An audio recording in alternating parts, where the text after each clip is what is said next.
Saint-Nazaire est au bord de la mer. Il n'est pas étonnant qu'on s'y intéresse aux algues. Mais pas n'importe quelles algues. Dans le centre de recherche et de transfert de technologie, un laboratoire s'intéresse aux plus petites, les microalgues. Les microalgues sont les organismes photosynthétiques, donc utilisent du CO2 pour pouvoir croître et bien sûr de la lumière. Donc ce sont les organismes les plus petits, ce sont des organismes unicellulaires, les premiers présents sur Terre et qui ont permis à la Terre d'avoir une atmosphère respirable puisqu'elles ont transformé le CO2 qui était présent initialement en oxygène. Alors on les trouve dans l'eau de mer, dans l'eau douce, un peu partout sur Terre. Il y a une biodiversité extrêmement importante des microalgues. On ne sait pas combien il y en a exactement, on parle de plusieurs centaines de mille. Les microalgues sont des espèces qui sont extrêmement variées d'un point de vue phylogénétique. Donc il y a énormément d'espèces de par toute la biodiversité qui est actuellement connue. Donc mon travail va consister à essayer en fait d'explorer toute cette diversité avec des outils d'analyse dits haut débit. Et tout cela en fait, ça nous permet d'appréhender toute cette complexité chimique qu'il y a au sein de ces micro-organismes pour produire soit des petites molécules qui vont avoir un intérêt biologique, soit des intérêts applicatifs pharmacologiques, cosmétologiques, ou encore des grosses molécules qu'on appelle encore macromolécules. Typiquement, là récemment, nous avons travaillé sur plusieurs projets de biocarburants.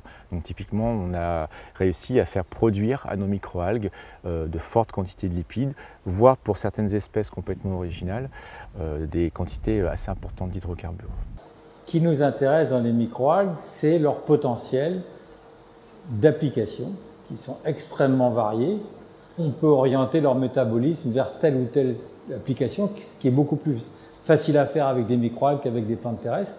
Donc c'est ça qui nous intéresse. Et puis aussi leur potentiel de croissance qui est plus important que celle des plantes terrestres. En fait, la nature fait ce que l'homme n'est pas capable de faire. Typiquement, si vous cherchez à faire une molécule qui va être dans une conformation donnée, le faire en chimie, c'est extrêmement difficile.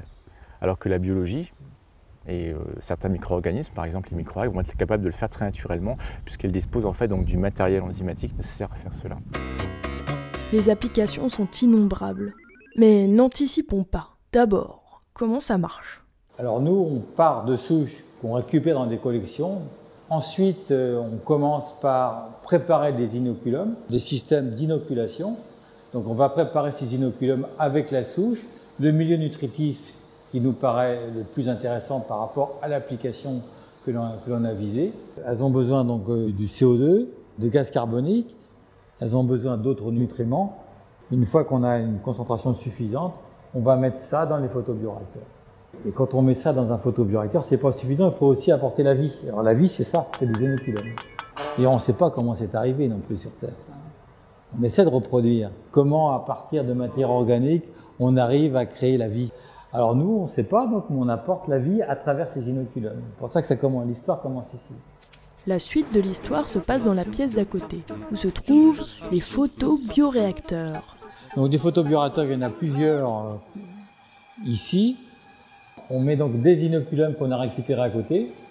Et généralement, on a un rapport entre 1 à 10 entre l'inoculum et la taille du système de culture, du photobioréacteur. Le photobioréacteur utilise la lumière pour faire se multiplier les algues destinées à une grande variété d'applications.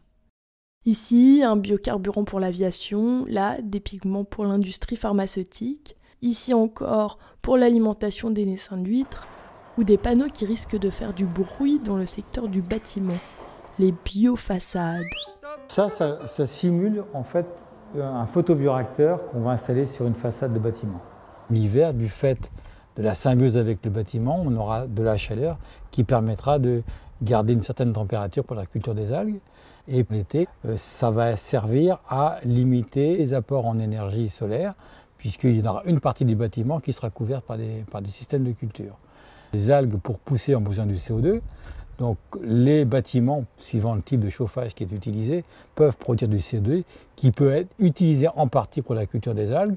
On peut même imaginer l'utilisation des effluents de ces bâtiments pour alimenter les systèmes de culture d'algues.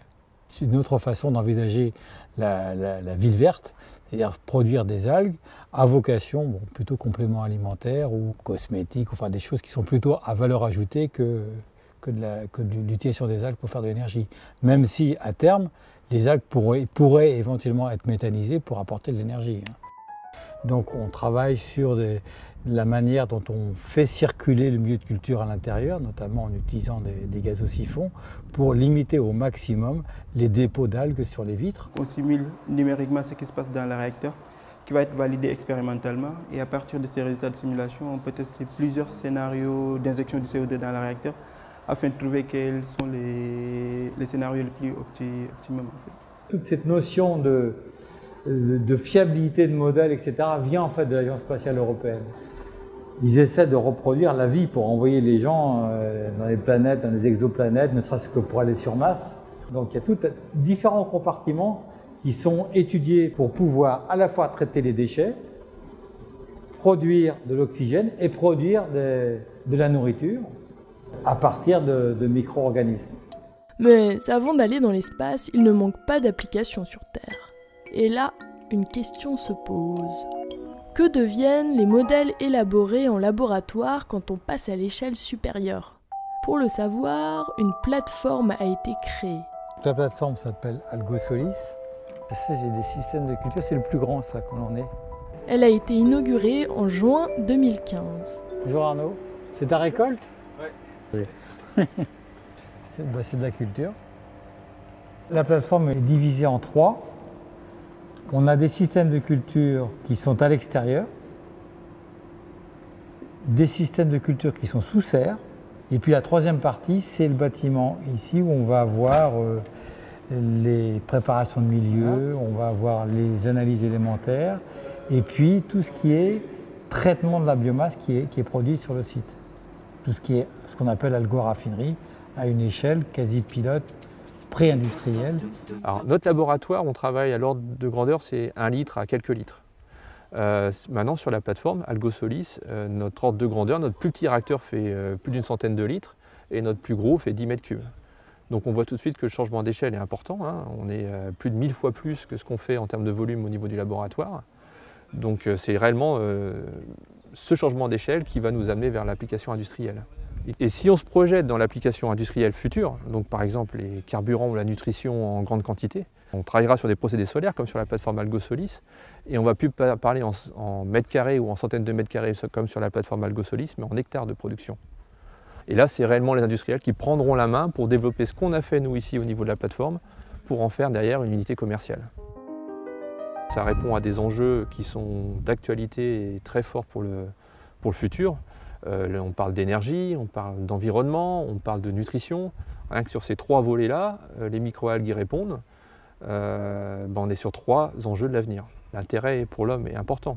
Il y a encore du boulot, mais on est convaincu que l'avenir est forcément intéressant.